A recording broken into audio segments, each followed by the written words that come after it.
Today, the Spokane mayor laid out her plan to tackle homelessness in the downtown core. At a press conference today, surrounded by dozens of supporters, including certain council members, the mayor said the city needs to take a harder stance on preventing people from camping on sidewalks, under bridges, and in city parks.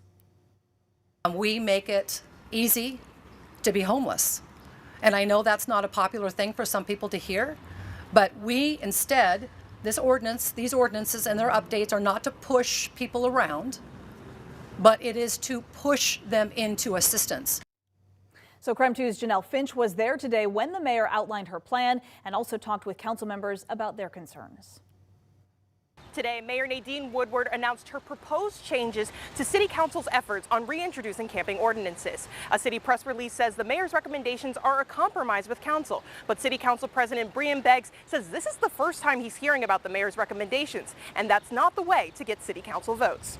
Spokane leaders say the community has been advocating for homelessness solutions.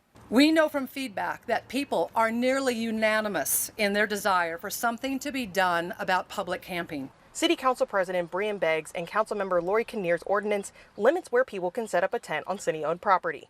Restrictions include around railroad viaducts, in city parks, and near the Spokane River. Surrounded by downtown business leaders and council members Michael Cathcart and Jonathan Bingle, Mayor Woodward told the community the original ordinance doesn't do enough.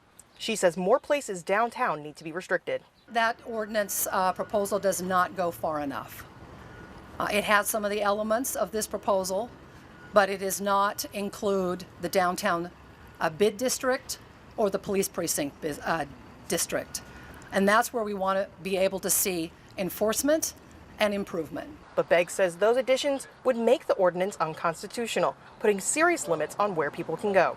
The mayor and the other council members, they care a little bit less about what the law is, and they just really want to make a statement and say, we're going to do something. We're going to arrest people, try to put them in a jail that won't accept them, but we're going to do something. They want people to feel like something's going to be done. Councilmember Kinnear and I are playing, I think, a little bit of a longer game and a defensive game for the city and our community, that we want the ability to regulate camping.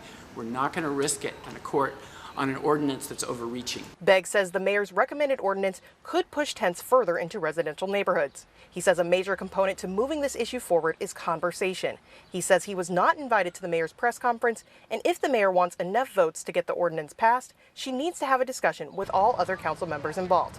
Beggs says she has not done that yet. These ordinances will not apply to privately owned or state-owned land. That means those living in the homeless encampment off of I-90 would be exempt. In Spokane, Janelle Finch, KREM 2 News.